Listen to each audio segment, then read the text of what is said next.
Zoom, the company that became synonymous with the COVID-19 pandemic, sat upon the throne of the video conferencing industry for a span of roughly 2 years. During the pandemic, schools and businesses alike needed a way for students to continue to attend classes and for employees to be able to communicate with each other. Their solution? Zoom, by far the easiest to use video conferencing app. However, as the pandemic continued and eventually subsided, Zoom got complacent, and their competition has since caught up. Now, Zoom stock has crumbled, down 85% from its all-time high, and the future outlook for the company doesn't look too promising. So how did Zoom go from being the king of video conferencing apps to losing significant amounts of users every quarter, and having their market share significantly threatened by competitors who at one point presented no real threat to Zoom? Let's find out. Zoom was founded in 2011 by Eric Yuan, a former vice president at Cisco, after Eric, along with 40 Cisco engineers, decided to leave Cisco to create a video conferencing platform. Eric and these engineers were working on Cisco WebEx before departing the company, which was the leading video conferencing platform at the time. They had all agreed that they could come together to make a far superior product under Yuan's leadership. The video conferencing industry was very unique at the time. There were lots of video chatting platforms, the biggest being Skype. However, video chatting with an emphasis on corporate large-scale presentations, with only 1 or 2 speakers and the rest of the participants being strictly listeners, was a section of the industry that was largely untapped. Cisco WebEx was essentially the only platform successfully doing anything remotely close to this at the time. This video conferencing platform, led by Yuan, initially called SASP, aimed to not only tap into this unique market, but to also make video calling in general as easy as possible. The company's mission statement from the start has been extremely simple: make video communications frictionless. In order to fulfill this mission statement, SASP made things extremely easy for its users. Easy to use the application, easy to use and navigate, easy to use the various features such as changing your name, and so on and so on. Before the official app would even launch, it would go through a name change resulting in the name that became synonymous with video chatting and the COVID-19 pandemic: Zoom. One of the original investors in SASP, who was also a close friend of Yuan, recommended the name Zoom, and the rest was history. In late 2012, the Zoom beta launched, with the first customer being Stanford University. In January 2013, version 1.0 launched with the ability to have up to 25 participants. Thanks to the simplicity of the platform that I touched on earlier, by the end of the first month of being released, Zoom had already accumulated 400,000 users. 5 months later, in May 2013, the company crossed 1 million total users. Since Zoom was extremely easy to download, set up, and use, and as the world was slowly shifting towards online communication, companies defaulted to using Zoom to onboard groups of new employees, to hold company-wide meetings, and any other needs that they may have. As the years went by, Zoom continued to experience massive growth. By 2015, the platform had 40 million users, 65,000 corporate customers, and had passed 1 billion total meeting minutes. The next year, in 2016, Zoom accomplished another massive feat, as the relatively new video conferencing platform integrated their software with a number of major business platforms, such as Slack, Salesforce, and Skype for Business. In 2017, Zoom raised $100 million from Sequoia Capital, officially giving it a $1 billion valuation. And the following year, in 2018, Zoom IPO'd on the NASDAQ, with shares initially being set at $36. On the first day of trading, shares jumped over 72% to end the day at $62. So we've now established that Zoom was doing extremely well before the pandemic. Taking a look at this chart showing the total number of users up until late 2019, we can see how Zoom passed every single competitor, specifically Cisco WebEx. However, as 2020 and the pandemic rolled around, Zoom would experience an additional mind-boggling amount of growth. Schools, corporate buildings, and nearly all types of businesses shut down in 2020 due to COVID-19. And where did all these schools and businesses turn to in order to continue operations? Well, obviously you already know the answer. It was Zoom. And also, get ready because I'm about to throw a lot of numbers at you. From March 2019 to March 2020, daily Zoom meeting participants jumped from just 10 million to over 200 million. By the end of 2020, this figure reached over 350 million, a 3,400% increase. For comparison, the relatively new Microsoft Teams, which released in 2017, and Skype saw user increases of 275% and just 7.74% respectively. The Zoom app was downloaded over 485 million times in 2020, with over 300 million of those downloads coming in the second quarter of the year, a feat that only TikTok and Pokemon Go have also been able to achieve. So great, Zoom became the norm for video chatting during the pandemic and gained hundreds of millions of new users. But how are they making money? Well, Zoom used the popular freemium business model, where users can download and use the app for free, but in order to get better features, they have to pay a monthly fee. In Zoom's case, these paid better features were things such as longer meeting times and the ability to host even more people in each meeting. This freemium business model proved to be extremely lucrative for Zoom, and from 2019 through 2021, Zoom's net income skyrocketed from $21 million to a staggering $671 million and passed $1 billion in 2021. Additionally, Zoom stock returned as much as 730% during 2020.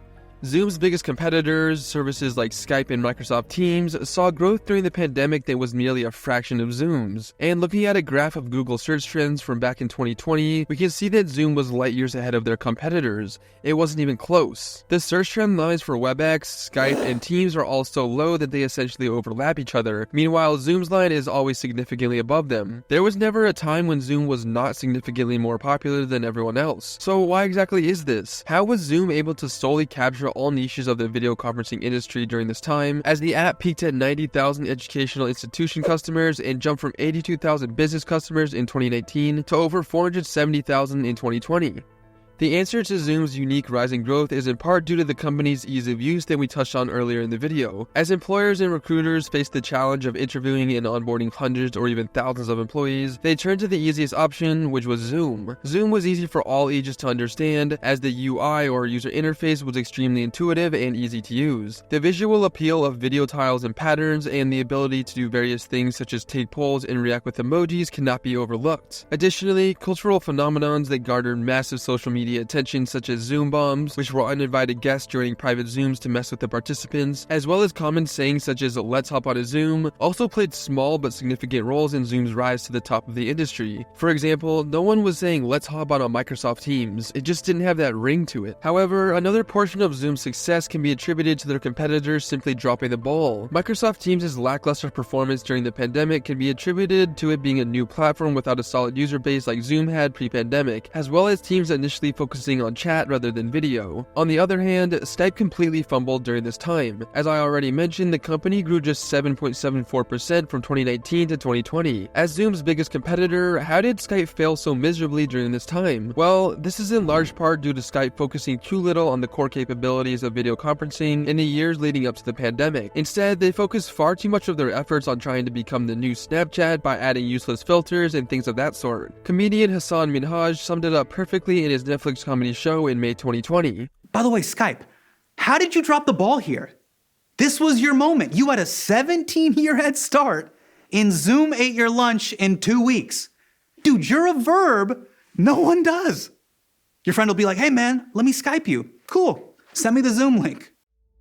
But as time has gone on, Zoom's growth has slowly come to a halt. And no, it's not just because of the pandemic ending and the world returning to some sense of normalcy. It's largely because Zoom's competitors have started to seriously challenge Zoom's domination of the video conferencing industry. Of course, a lot of people and businesses that once used Zoom or other video conferencing platforms during the pandemic no longer use them due to returning to in-person. However, video conferencing platforms are still widely used because people got used to the convenience of them during the pandemic, and also for various reasons such as employees continuing to work from home. But Zoom is no longer the obvious choice for these people who continue to use video conferencing. Microsoft Teams has emerged as the most significant competitor to Zoom, reaching 300 million annual users by 2023, a massive increase from their 75 million users in 2020. Microsoft Teams saw this massive growth due to the fact that it's included as part of the Microsoft Office plan, the plan that includes programs like Microsoft Word and Microsoft Excel, which is used by over 1 million companies and 1.5 billion users worldwide. Companies began to realize that it was much easier to just use Microsoft Teams since it was already included in their Microsoft Office plan, meaning that all of their employees already had Teams downloaded onto their computers and their account was already set up and ready to go. Additionally, Microsoft Teams was the industry-leading professional chat software at the time, and as they slowly perfected their video conferencing software as well, they became the best of both worlds for a lot of companies. In the past, where two employees may have found it easier to chat on Teams and then switch to Zoom when they wanted to hop on a video call, those two employees now found it easier to chat on Teams and to also use a Teams' video call. This cultural shift occurred popular not only because it was easier to stay on one platform rather than switching between platforms, but also because Microsoft Teams had greatly improved the quality of their video conferencing app over the course of the pandemic, making the experience much smoother for users in recent years. Pair this with the fact that companies realized they were paying for both Zoom and Microsoft Office, and you can see why professional customers began moving away from Zoom to use Teams. Companies weren't going to stop paying for Microsoft Office since it includes software that they relied on and used daily, therefore it made sense to just stop using Zoom and use Microsoft Teams instead, since they were already technically paying for it. This trend can be visualized by looking at Zoom's enterprise customers, aka their business customers, over the past few years. We can see the initial jump in business customers due to the pandemic. However, after 2023, Zoom was gaining essentially no new business customers, and by April 2024, they were beginning to lose business customers, reporting nearly 30,000 less than January 2024. The reason this trend is extremely concerning for Zoom is because their enterprise customers account for the majority of their revenue, over 58% in 2024. So Zoom seeing a decrease in their highest paying customer base is definitely a worrying sign for the company's future. Taking a look at Zoom's stock chart further solidifies the bleak outlook for the company. We see the massive drop post-pandemic, which was to be expected to a degree. However, the company has remained relatively flat for over 2 years. This comes as revenue has not only relatively flattened out every quarter, representing single-digit revenue growth for 2.5 years, but also as Zoom themselves have revealed that they expect roughly just 3% revenue growth for the entire year of 2025, meaning they expect their revenue chart to remain relatively flat. Additionally, analysts believe that Zoom is actively going through a problem that a lot of tech companies ultimately face, which is that they may have already reached all of their potential clients who are willing to buy their services, and there are really no more customers out there who are willing and able to purchase their services. Will Zoom be able to conquer all the problems that they presently face? Only time will tell.